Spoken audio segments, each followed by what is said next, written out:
大学的时候，我为了挣学费，在 eBay 上卖手机壳，人生第一次通过电商挣到了钱。我记得那个时候的学费大概是$10,000多左右吧，一个学期。然后毕业之后，我就开始在 Etsy 上创业。在创业的第3年，遇到了疫情，正好赶上疫情带来的这波美国电商的增长红利，所以我的店铺很幸运的在运营的第3年就成为了 Etsy 头部的卖家。接着，为了让产品能接触到更多的客户，我又将渠道拓展到了 Amazon。在 Temu 刚进入美国的时候，我也帮亲戚进驻了 Temu。那么本期视频，我将结合自己的电商经验，对全球流量最大的前30个电商平台进行分类，看看哪个最适合小白，哪个的天花板最高，以及哪个平台正在快速增长，最好赶紧入局。并且在视频的最后，我也会跟大家分享接下来我会重点布局的平台是哪个。第一个要说的平台肯定是全球最大的电商平台亚马逊，站点覆盖全球多个国家和地区。那么入驻的流程呢，首先需要选择运营的站点，然后是准备资料和在线注册。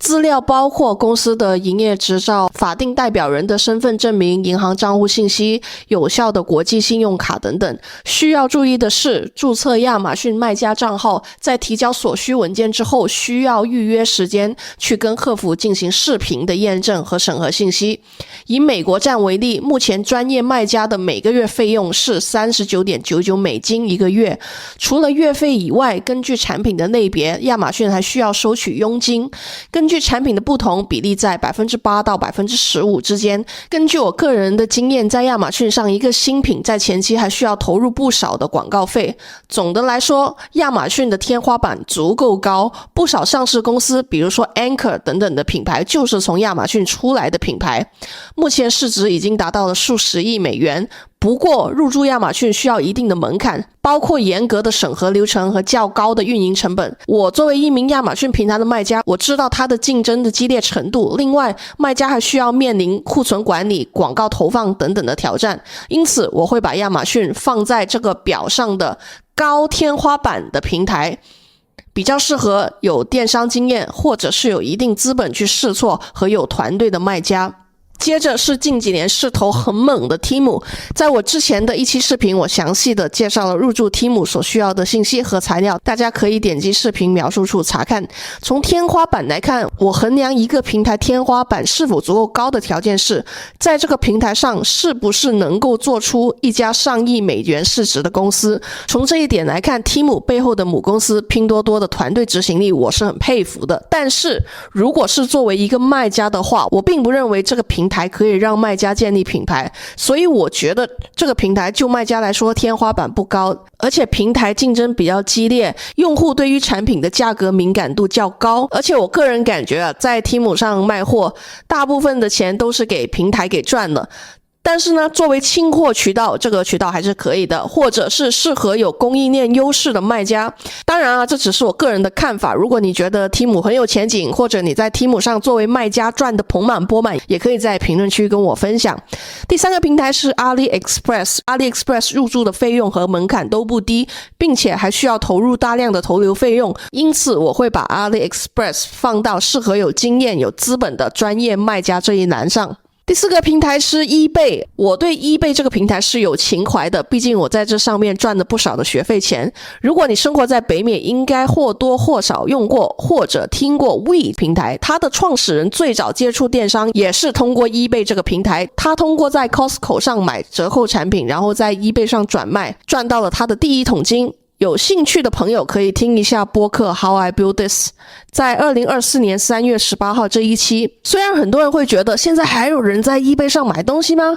虽然我是比较少但是数据不会骗人。 eBay 目前依然是全球访问量前10的电商平台，尤其是在某一些品类，比如说电子产品和收藏纪念品等等， eBay 依然是最好的售卖这些品类的平台之一。因为我个人有收藏球星卡，目前买卖球星卡最大的渠道依然是 eBay。 如果有观众对球星卡感兴趣的话，或者想听类似的话题，可以留言跟我说。总的来说，我觉得 eBay 进入门槛不高，但是天花板低，比较适合想尝试电商的小白拿来练练手，卖一点闲置产品，并且可以学习如何写产品标题，如何投放广告，如何做竞品分析等等，是一个很好的小白练习平台。所以我会把它放到适合新手小白的电商平台这一栏中。第5个平台也是最近1-2年崛起势头很猛的 TikTok Shop。在2024年 TikTok Shop 单在美国 GMV 已经超过150亿美金。我在 TikTok Shop 发现了一个很有趣的品牌叫 The Better Out， 光在 TT Shop 这个平台上就已经有超过1000万美金的销售额，所以我觉得 TikTok Shop 的天花板不低，也是可以做出品牌的，可以通过内容带货和创意低成本的实现爆发式增长。短视频带货的模式正在迅速扩张全球，对内容营销能力强的卖家是绝佳的机会点。即使你是小团队或者是个人创业者，只要能制作出吸引人有创意的内容，并找到产品与内容与平台用户的契合点，也有可能在短时间内实现爆款。这是 TikTok Shop 区别于传统电商平台的最大优势。TikTok Shop 的话，我会觉得其实它也是适合新手的，如果你有创意的话，新手也可以通过一条视频做出爆款，所以我也会把它放到一个推荐新手，但是会比 eBay 稍微难度要高一点，但是它是一个增长型的市场。第6个平台是乐天。日本乐天是日本电商排名第1的平台，覆盖了日本总人口超过 80%， 用户覆盖各年龄层和收入阶层，在服装、食品、家具类垂直领域的市场份额比超过 30%。 乐天的一大优势是它没有自营店，其本身并不销售自营产品，因此卖家不用担心平台诱单裁判、诱单选手。平台采取超级积分制度，日本消费者非常注重积分，提高了消费者对乐天市场的忠诚度。天花板高，但入驻门槛也比较高，需要企业成立一定的时间，并且有日本电商经验，具备日语的运营人才或者是团队，适合在日本有市场资源的专业卖家。平台收取一次性开店费用、保证金、月固定使用费等等，平台佣金为每月销售额的 8% 到 12%。 日本消费者对于产品质量要求高，但是也愿意为高品质的产品支付溢价。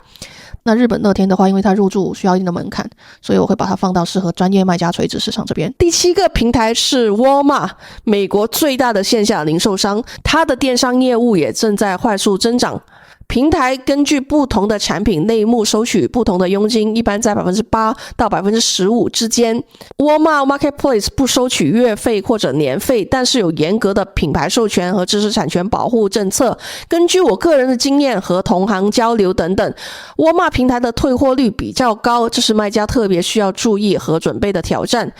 Walmart 平台特别适合有稳定供应链、强大品控能力和高效物流履约能力的专业卖家，尤其已经是在亚马逊等等平台有成熟运营经验的卖家。然后 Walmart 的话，我也会把它放到专业卖家这边。第8个平台是 Ozon， 俄罗斯最大的电商平台之一，虽然受地缘政治影响，但是它本土市场依然稳健。Ozon 作为俄罗斯电商领军企业之一，拥有庞大的俄罗斯本土用户群体，近年来电商渗透率持续提升。平台提供跨境卖家解决方案，包括本地仓储、物流和支付等服务，降低了跨境运营的复杂性。对于新手而言， Ozon 提供了相对友好的入驻流程，但语言和本地化是主要障碍，卖家需要具备俄语能力或者雇佣俄语人才，产品描述和客服都需要俄语支持。当然了，现在 AI 那么发达，我相信语言在未来也不是问题。从天花板来看，虽然俄罗斯市场体量不如美国等市场，但对于专注俄罗斯市场的品牌来说，仍有可能建立1000万美元级别的业务规模。俄罗斯国内电商消费需求持续增长，特别是在国际品牌撤出俄罗斯市场后，未愿意进入的卖家创造了竞争相对较小的蓝海机会，适合了解俄罗斯市场并且具备一定风险承受能力和敢于冒险的卖家。那 Ozon俄罗斯最大的电商平台，同样的我也会把它放到专业卖家这边。第9个平台是 Etsy， 相信大部分我频道的观众都是通过我 Etsy 系列视频关注到我频道的。Etsy 是一个专注于手工产品、创意产品、礼品、DIY 产品的电商平台，吸引了大量热爱个性化定制产品的消费者。虽然 Etsy 的整体市场规模无法与 Amazon 对比，但是 Etsy 的优势在于它的用户群体忠诚度很高，愿意为独特的手工或者设计产品支付溢价。并且对于新手来说 Etsy 是一个低门槛的入门平台，可以作为电商学习的起点，尤其适合擅长设计、手工制作或者有独特产品供应链的卖家。总的来说 Etsy 这个平台上手简单，但是它天花板低，适合小团队和个人卖家进驻。对于想要打造品牌的卖家，尽量尽早积累自己的私域流量，如建立独立站和社交媒体，以降低对 Etsy 单一平台的依赖。那 Etsy 的话，我是觉得它很适合新手，因为它运营各方面后台操作都非常简单。第10个平台是 Mercado Libre， 作为拉美最大的电商平台， Mercado Libre 正处于爆发性增长阶段，市场潜力巨大。平台在巴西、墨西哥、阿根廷等等多个南美国家拥有强大的市场份额。采用基于内幕的佣金结构，大部分内幕在 10% 到 20% 佣金之间。在我去年年末到义乌考察的时候，跟很多的义乌店家沟通，发现他们说近1-2年来自南美市场的客户数量非常的多。另外我个人也非常看好南美市场，主要原因有2个。第一个是以我了解的墨西哥客户群体为例，他们的消费观念开放，喜欢及时行乐，消费习惯跟美国人比较相似，有钱就花，不太会存钱。第二个是实际数据，我自己的 Etsy 店铺就有相当一部分的客户是墨西哥的客户。值得注意的是，南美地区电商渗透率虽然依然较低，但增长速度非常惊人，移动端购物普及率高，市场特别适合小型电子产品、家居用品、户外用品和时尚配饰等等。Mercado Libre 提供了一个竞争相对较小但增长潜力巨大的蓝海市场，非常适合具备拉美市场理解能力、愿意进行长期布局的卖家。我个人是非常看好这个平台的。那麦克多这个，因为我自己相当看好这个南美市场未来的前景所以我也会是把它放到一个推荐老手这边，因为它天花板我觉得是挺高的。第11个平台是 Noon， 中东地区最大的电商平台之一，覆盖阿联酋、沙特阿拉伯和埃及3个国家，是快速增长的中东市场的重要入口，适合高端产品和电子产品卖家。Noon 成立于2017年，在短短几年已经成为了中东地区领先的电商平台，拥有强地的本地背景和资源支持。平台特点是本地化程度高，提供阿拉伯语和英语双语界面，支持当地主流支付方式和高效的物流配送网络。我的观察是，中东市场尤其是海湾国家消费能力极强，人均 GDP 高，消费者对高端产品和国际品牌有较高的接受度。我在义乌考察的时候跟店家聊天也发现了，除了南美市场增长很快以外，中东市场也是另外一个增长很快的市场，并且我发现近年来有不少的美国人移居到迪拜等等的地区生活和创业。Noon 的市场定位相对高端，用户群体消费能力强，特别适合销售电子产品、奢侈品、时尚服饰和高端的家居产品。值得注意的是，中东市场有着特殊的文化和宗教特点，产品需要尊重当地文化习俗。对于想要进入中东高端市场，特别是有品牌影响力、产品质量有保证的卖家，Noon 是一个很适合的平台。然后Noon的话，因为它针对的是中高端的市场，所以客单价会比较高所以我会把它放到也是一个适合专业卖家的这里。第12个平台是 Wildberries， 俄罗斯时尚电商领先平台，本土市场稳健，但是国际化受限，特别适合时尚类产品卖家，尤其是服装、美妆为主的商家。与Ozone相比， Wildberries 在产品品类上有明显的侧重， Wildberries 更加适合服装、配饰、美妆等等的产品，而 Ozone 更像是俄罗斯版的亚马逊，产品覆盖的品类多。在用户群体方面， Wildberries 的核心用户群体以女性为主，特别是年轻母亲和时尚爱好者，而 Ozone 的用户群体更加多元化。在物流模式上， Wildberries 拥有独特的线下自提点网络，遍布俄罗斯各大城市，这些自提点同时也是试衣间，顾客可以在现场试穿后决定是否购买，这大大的降低了服装类产品的退货率。平台运营上， Wildberries 对于卖家的管控更为严格，尤其是在产品质量和交付时间方面，但同时也为卖家提供了更多的流量支持。对于想进入俄罗斯市场的时尚品牌和服装制造商来说， Wildberries 提供了比 Ozone 更专注的垂直渠道，特别适合那些定位符合俄罗斯消费者审美、价格具有竞争力的时尚类卖家。然后 Wildberries 的话，它比较适合做时尚类的，比如说服饰这些品类，所以我也是更倾向放到这个垂直市场这边。第13个平台是 Shopee， 东南亚领先的电商平台，门槛较低，特别适合轻小的产品。Shopee 在新加坡、马来西亚、泰国、台湾、印尼、菲律宾、越南等多个市场都有强大的用户基础，并且它的平台比较简单直观，入驻流程也相对简单。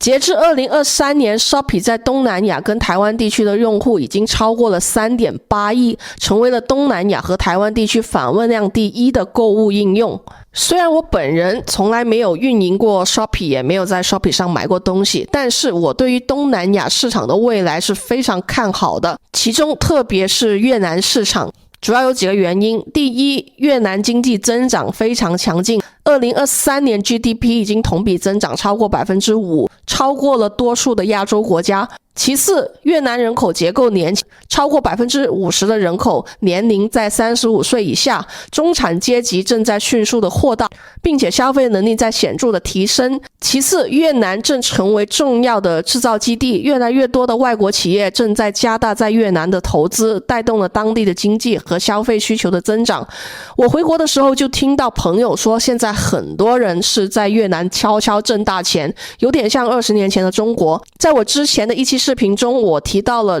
关于川普对中国增加关税，中国卖家应该如何应对的视频里，我也提到了很多中国卖家，其中一个应对策略就是把供应链逐步的转移到东南亚，比如越南等等的地区，因此就更加带动了当地的经济。除此之外，东南亚的电商也正在加速的发展。据统计，2023年东南亚电商交易额规模达到1437亿美元，预计在2028年更加是超过3300亿美元。因此，东南亚也成为了很多中国品牌出海的目的地之一。对于新手卖家来说， Shopee 的优势在于入门门槛低，不需要太多前期的投入就可以开始测试市场。平台的促销活动频繁，能够帮助新店铺获得初始流量。该平台特别适合销售轻小型产品的卖家，因为这类产品物流成本低，跨境配送具有竞争力。对于那些想尝试跨境电商但资源有限的新手卖家，这是一个非常好的试手平台。然后 Shopee 的话跟 Etsy 同理了，也是非常适合一个新手的，但是我会觉得它是一个增长型的市场。第14个平台是 Coupang， 韩国最大的电商平台，适合有韩国市场经验、产品质量高的卖家。Coupang 凭借其 Rocket Delivery 的服务，承诺会员用户次日达甚至是当日达的配送体验，深受韩国消费者喜爱。平台以强大的物流网络和仓储系统着称，这也是其能够提供如此高效的配送的关键。但是入驻 Coupang 需要满足较高的门槛，包括韩国当地公司注册、提供韩语客服支持、符合韩国严格的产品质量和安全标准等等。平台佣金一般在 10% 到 15% 之间，会根据产品类别有所不同。Coupang 用户主要是追求高品质生活的韩国中产阶级，他们对于产品质量要求极高，同时也愿意为优质产品支付溢价。韩国市场特点鲜明，消费者非常注重产品设计感、包装和品质，而且追求时尚和创新。电子产品、美妆产品、家居产品和时尚类产品在韩国市场表现尤为突出。对于想要进入韩国市场的卖家，我建议先深入了解韩国消费者偏好和文化特点，产品要符合韩国人的审美和使用习惯。虽然 Coupang 入驻门槛较高，运营也具备一定的挑战，但韩国市场的高消费能力和对高品质产品的接受度，为愿意投入时间和资源的卖家提供了良好的回报潜力。该平台特别适合那些已经有韩国市场经验，能够提供高品质产品，并且能满足韩国消费者严格要求的专业卖家。那韩国 Coupang 同样的也是一个推荐老手的市场。第15个平台是 Flipkart， 印度最大的电商平台，适合具备印度市场经验的专业卖家。Flipkart 作为印度本土诞生的电商巨头，已经被沃尔玛收购，拥有超过4亿的注册用户。平台覆盖印度各大城市和众多2、3线城镇，产品内幕全面，从电子产品到服装到家居产品应有尽有。入驻 Flipkart 对于跨境卖家而言有一定的门槛，需要在印度注册公司，或者在当地寻找代理合作伙伴。平台佣金结构基于内幕，一般在 5% 到 20% 之间，还需要考虑物流、支付等等的附加费用。印度市场的特点是人口红利巨大，超过14亿的人口，互联网和智能手机普及率正在快速的提升，中产阶级群体也正在迅速扩大。虽然印度市场增长很快，但是根据我个人经验来说，印度顾客不好搞，而且对于价格敏感度非常的高，而且很挑剔。他们往往会花大量的时间货比三家，要求更多的产品细节和售后保障，却不一定愿意为此支付对应的价格。值得需要注意的是，印度市场地域差异大，消费习惯也多种多，物流配送也存在挑战，尤其是在偏远的地区。我个人观察到，随着中印关系的变化，印度政府对中国产品实施了一系列的限制措施，这使得直接从中国出口到印度变得更加复杂。但是同时，印度电商市场的增长潜力不容忽视，预计未来几年将保持 20% 以上的年增长率。对于想要进入印度市场的卖家，建议深入了解当地法规、消费习惯和竞争环境，可以考虑先通过当地代理或合作伙伴小规模测试市场，再决定是否加大投入。Flipkart 特别适合那些已经具备印度市场经验、了解当地消费者需求，能够处理复杂供应链和监管环境的专业卖家。对于新手来说，挑战非常的大，但对于有耐心和资源的卖家来，印度市场的长期回报潜力巨大。Flipkart 的话也是未来增长空间挺大，但是运营起来有点难，所以我也会把它放到适合卖家去玩的平台。第16个平台是 Allegro， 波兰最大的电商平台，东欧市场增长非常迅速，而且竞争较少，适合想开拓东欧市场的卖家。 Allegro 在波兰电商市场平台占到了绝对的领先地位，市场份额超过 70%， 月活跃用户超过2000万，几乎覆盖了波兰所有上网的人口。平台内幕产品丰富，从电子产品到日用百货一应俱全，是波兰消费者网购的首选平台。入驻 Allegro 需要提供欧盟 VAT 税号，平台采用基于内幕的佣金结构，大多数在 6% 到 15% 之间，另外还有固定的月费和可以选的推广费用。对于跨境卖家来说， Allegro 提供物流解决方案，可以帮助解决仓储和配送问题。波兰市场具有几个明显的特点。首先，波兰是欧盟内经济增长最稳定的国家之一，拥有近4000万人口。再者，波兰地理位置优越，可以作为进入其他东欧市场的桥头堡，竞争相对西欧的市场要小得多。特别是波兰作为欧盟内的制造业中心之一，经济发展稳健，消费市场潜力巨大。虽然语言可能是一个挑战，但是现在 AI 翻译工具已经能够很好的解决这个问题。对于想要避开亚马逊等主流平台激烈竞争的卖家来说， Allegro 提供了一个相对蓝海的市场机会。电子产品、家居产品、时尚服饰和汽车配件是在这个平台上表现较好的品类。 Allegro 特别适合那些产品符合欧盟标准但有意避开西欧激烈竞争的卖家，是拓展欧洲市场的理想选择。Allegro 的话，因为它针对的是东欧市场所以这个市场毕竟是有限的，但是我会觉得可能竞争会比较少，适合一些更垂直的买家。第17个平台是 Target。 作为美国第2大零售商，拥有超过1900家实体店，客户群主要是中产家庭。入驻 Target 平台需要满足严格的标准，包括在美国有注册的公司实体、完善的品牌故事和产品系列、强大的供应链能力，以及符合美国各项安全标准的认证。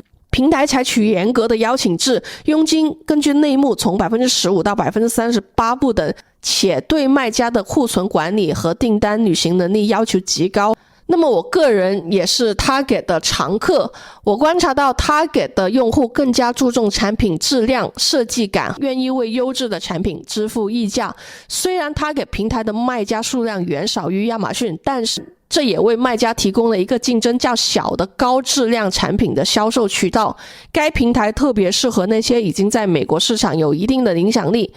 产品符合中高端定位，能够满足严格的供应链要求的成熟品牌。对于刚起步的跨境卖家而言，门槛较高。那Target的话，因为它对品牌产品的要求都比较高，所以我会把它放到适合专业卖家的这里。第18个平台是 Falabella， 南美西部最大的电商平台，覆盖智利、秘鲁、哥伦比亚和墨西哥4大西语国家。背靠拥有500多家线上门店的 Falabella 集团，中国卖家相对较少，竞争少于其他平台，特别适合想开拓南美西部市场的卖家，特别是3C 产品、家居和时尚品类卖家。Falabella 集团是拉丁美洲最大的零售集团之一，线上平台在智利市场占据领先的地位，并且在周边的国家正在迅速的扩张。Falabella 的优势在于其强大的线下实体店网络和物流系统，为线上销售提供了强有力的支持。与麦克多主导的巴西和阿根廷市场相比， Falabella 覆盖的国家中，中国卖家相对较少，竞争压力较小，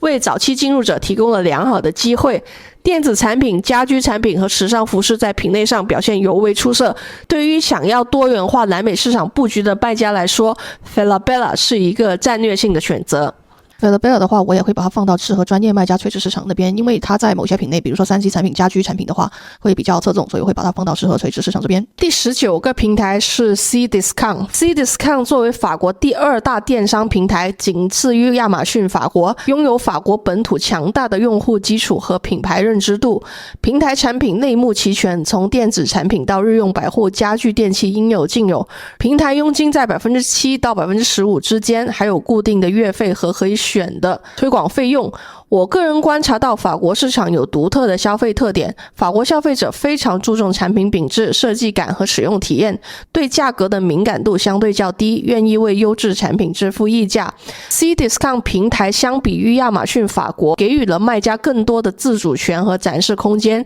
也提供完善的物流解决方案，包括 Cdiscount Fulfillment 服务。法国作为欧盟第2大经济体，购买力强劲而且稳定，为卖家提供了一个相较于德国和英国市场来说，竞争相对较少，但回报依然丰厚的市场。那 Cdiscount 的话，我会把它也是放到适合老手这边，因为它对应的是一个比较成熟的市场，而且它是法国第2大的电商平台，所以我觉得运营起来跟亚马逊的话难度会是差不多的。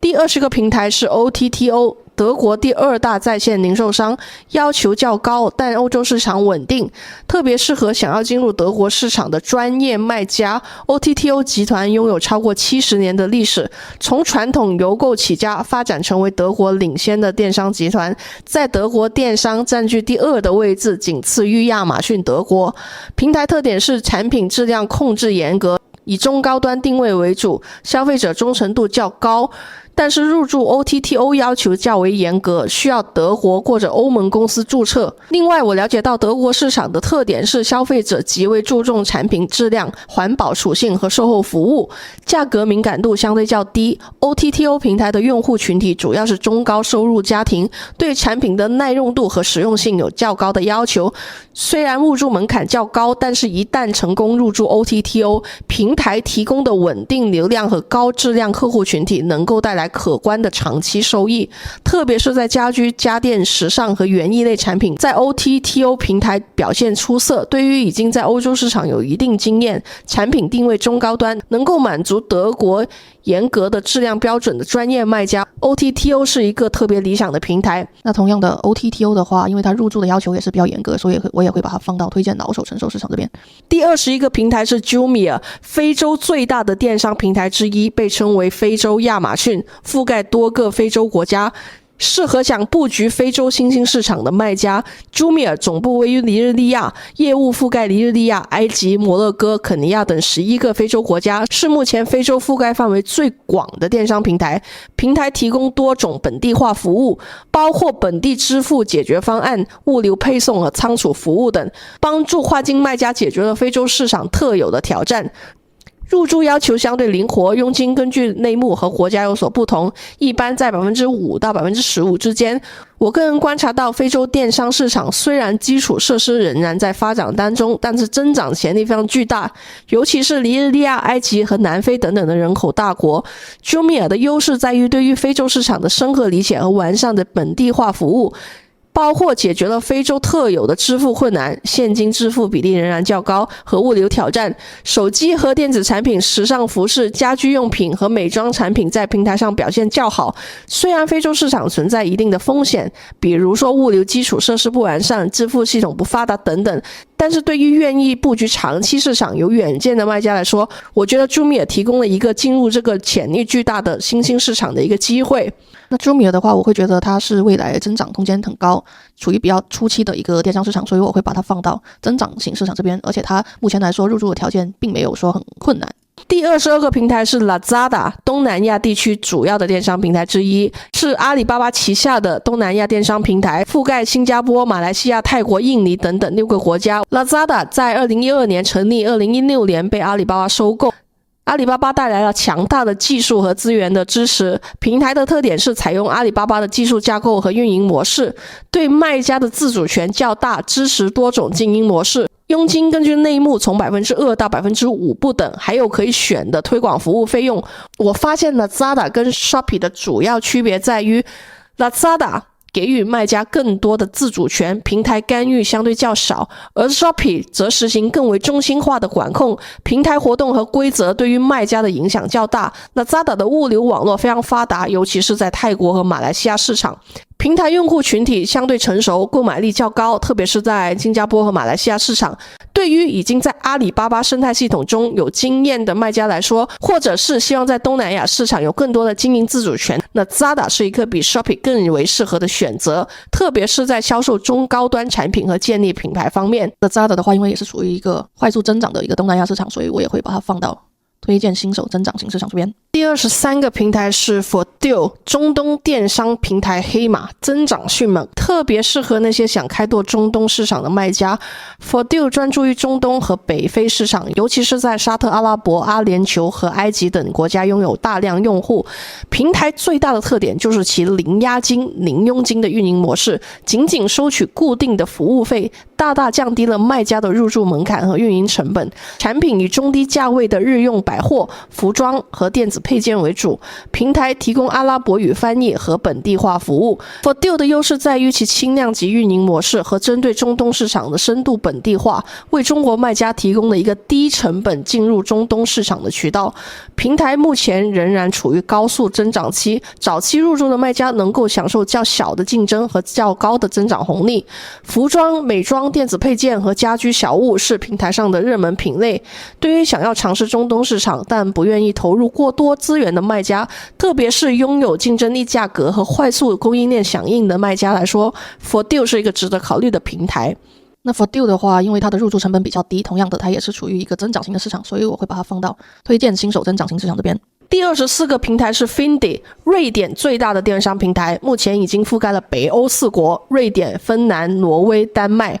拥有160万独立用户。Findi 的核心消费群体是千禧一代的女性，消费力强，而且利润率高，卖家利润可高达 50% 到 60%， 平台竞争少，中国卖家极少，商家入驻费用低，适合想开拓北欧市场的卖家。Findi 采用闪购模式运营，专注于提供有吸引力的价格和独特的产品选择，吸引了大量追求性价比的北欧消费者。平台入驻相对简单，仅需要提供 VAT 税号和符合欧盟标准的产品信息即可。佣金通常在 10% 到 15% 之间，远远低于其他欧洲平台。我很看好北欧市场，主要是因为这个地区有几个显著特点。首先，北欧国家虽然人口不多，总约2600万，但购买力极强，是全球消费能力最高的地区之一。其次，北欧消费者网购率渗透高，再者这个市场竞争较小，尤其是来自中国卖家的竞争压力远远低于其他欧洲市场。Free平台上表现较好的品类包括家居装饰、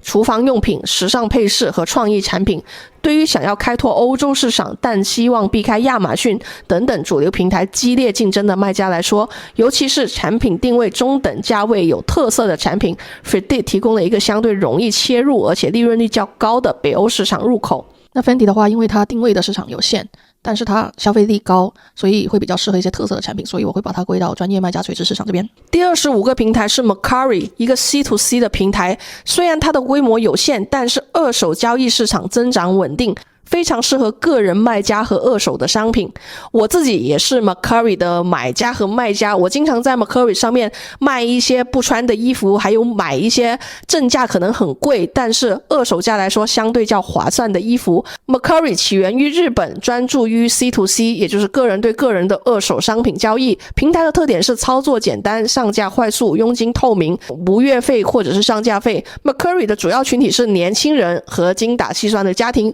Mercari 的优势在于其移动端体验极佳，拍照、描述、定价、发货都可以在手机上完成，特别适合那些想要清理闲置物品或者是小规模经营的个人卖家。平台的热门品类包括服装、电子产品、收藏品、家居用品和儿童用品。对于跨境卖家而言， Mercari 可能不是主要的战场，但是对于想要测试美国市场或者是需要清货的卖家来说，这是一个非常友好的入门平台。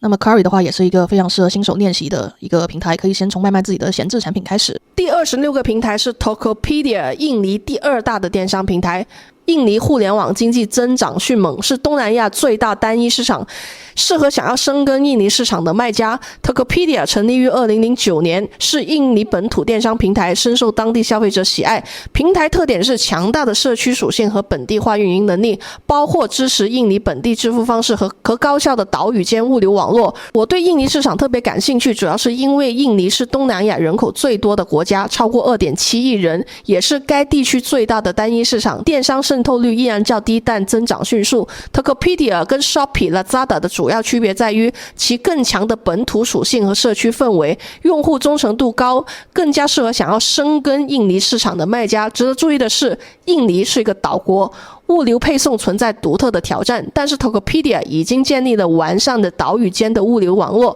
电子产品、时尚服饰、美妆和家居用品在这个平台上表现较好。对于想要专注印尼市场而不是整个东南亚市场的卖家来说， Tokopedia 是一个非常理想的专注于印尼市场的平台。Tokopedia 的话，我个人觉得也是会比较适合专业卖家垂直市场。第27个平台是 OnBuy。OnBuy 成立于2016年，是英国本土电商平台，近几年来增长迅猛，已经覆盖英国及部分的欧洲国家地区。平台最大的特点是承诺不自营产品，消除了与卖家的直接竞争，这一点深受卖家的欢迎。入驻门槛相对较低，需要提供 VAT 税号和合规的产品信息。月费根据销售计划从19英镑到149英镑不等，佣金在 5% 到 9% 之间，远低于亚马逊等主流平台。我注意到 OnBuy 的一个独特之处在于对于卖家更为透明和友好的政策，没有复杂的绩效指标和严苛的处罚机制。平台正处于高速增长期，为早期入驻的卖家提供了良好的增长机会。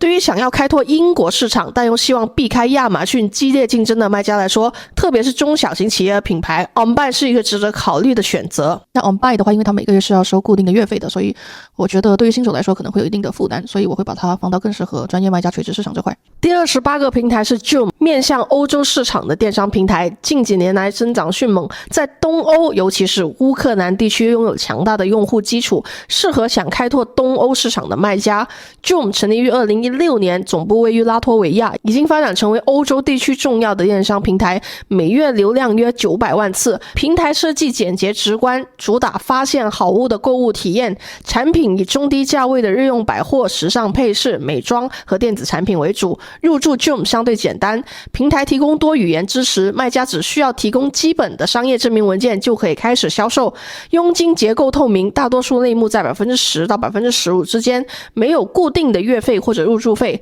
Joom 的物流解决方案 Joom Logistics 为卖家提供了高效的配送服务，尤其是面向东欧国家。我个人对于 Joom 的观察是，它在东欧市场，尤其是乌克兰地区拥有非常忠实的用户群体，这是一个被很多跨境卖家忽视的市场机会。与其他欧洲主流电商平台相比， Joom 的竞争相对较小，特别是来自中国卖家的竞争压力远远低于亚马逊欧洲站。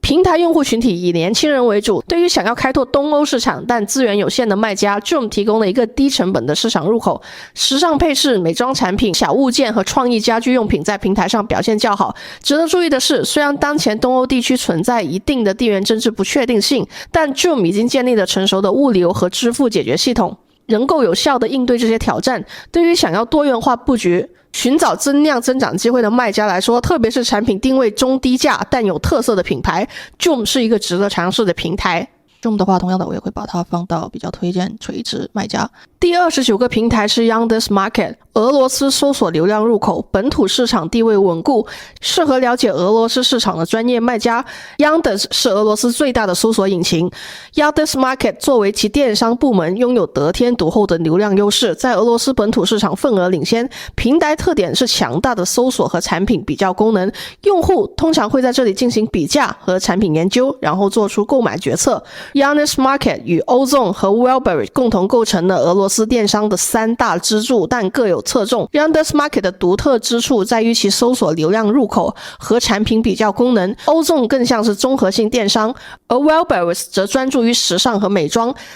在当前的地缘政治背景下，俄罗斯电商面临一定的国际支付和物流挑战，但本土消费需求依然强劲，尤其是在国际品牌撤出之后，市场空白为有能力进入的卖家创造了机会。电子产品、家居用品和汽车配件在 Yandex Market 上表现较好。那 Yandex Market 对于某一些品类，比如说电子产品汽车配件这种会有比较好的机会，所以我也会放到适合一个垂直市场的卖家。今天介绍的最后一个平台是 Fair， 这是我自己有做过的一个平台。平台流量虽然不算大，但胜在省事。它是一个主要市场在北美和欧洲的 B2B 精品批发平台。Fair 的主要定位是连接独立品牌和线下的小型零售商，特别适合设计师品牌和手工艺卖家。Fair 成立于2017年，目前已经有超过85000个零售商和超过5万个品牌，覆盖北美和欧洲主要市场。平台的特点是，零售商可以先尝试新品牌的产品，销售不佳可以退货，大大降低了零售商尝试新品牌的门槛。入驻要求包括品牌必须通过审核，产品具有独特性、原创设计或者特色，且符合平台品质标准。Fair 的主要特点是它不是直接 to C， 而是帮助品牌接触到数以万计的实体和线上零售商，实现批发销售。平台佣金模式为首笔订单收取 25%， 后续订单收取 15%。 Fair 的优势在于其严格的品牌筛选机制，创造了高质量的卖家生态系统，零售商信任度高，且平台提供60天付款条件，缓解了品牌的现金流压力。这个平台特别适合3类卖家，首先是设计师品牌和手工业者，他们有优质的原创产品，但是缺乏渠道和资源接触到大型的零售商。其次是想拓展北美和欧洲批发渠道的中小品牌，再者是已经在线下批发市场有一定的基础，但希望数字化升级批发流程的传统品牌。家居服饰、礼品、服装、配饰、美容护理和特色产品是该平台表现较好的品类。对于想要从单一的 B2C 模式升级到 B2B2C 模式的卖家来说， Fair 提供了一个低风险尝试批发渠道的机会。总结一下，如果你是跨境电商小白，想找一个低门槛的平台尝试的话，我会推荐 eBay、Etsy、Shopee 和 Mercari。 在这些平台，你甚至可以不用进货，先从卖自己的闲置产品开始，学习如何写产品标题、产品描述和研究平台的规则去上手电商。如果你有朋友或者亲戚在某些特定的地区，或者你自己对某个市场有比较深的了解的话，可以尝试 Loon、Falabella、Allegro 等地区性平台。这些平台相对竞争较小，如果能找到合适的供应链或者本地化运营的方式，会有不错的机会。而如果你的产品是走精品路线，有设计感，同时希望进入欧美的零售渠道的话，那么可以考虑 Fair 这样的 B2B 批发平台。我自己从 eBay 开始做电商，到 Etsy 上做到头部的卖家，再到拓展到亚马逊，一路下来最大的体会就是产品过度依赖单一平台是极其危险的。平台可以随时调整政策，甚至无预警的封你的店。不管你的店铺销量多好，店铺运营的有多成功，最终的命运还是掌握在平台的手里。这些血汗的经验让我意识到，真正的护城河不是短期的销量，而是品牌的长期价值。之前我花了大量的精力在研究平台规则、促销玩法、折扣策略以及如何提高站内的搜索排名等等的研究上面，但是在未来我希望把更多的精力可以放在产品研发、提高用户的体验以及内容制作上面。所以在往后我的重点除了 Etsy 和 Amazon 这些平台之外，最重点的精力会放在独立站上。真正能长期生存下去的是那些拥有品牌护城河的卖家。我自己也正从平台卖家逐步转型向品牌的过程当中。这也是为什么大家会发现我的频道从刚开始只分享 Etsy 的内容，到后期有分享 Amazon， 还有近期更多的视频是分析一些 D2C 品牌的视频。这也是我自己学习的过程，希望能在学习的过程中可以跟大家分享和交流。如果你想了解更多不同地区的电商平台，比如说中东地区的电商平台、南美地区的电商平台，又或者你想了解一些细分产品的平台，比如说专门做服装批发的平台、专门做家具批发的平台等等，可以在评论区告诉我。我是 Braden 布莱登，我们下期再见了，拜拜。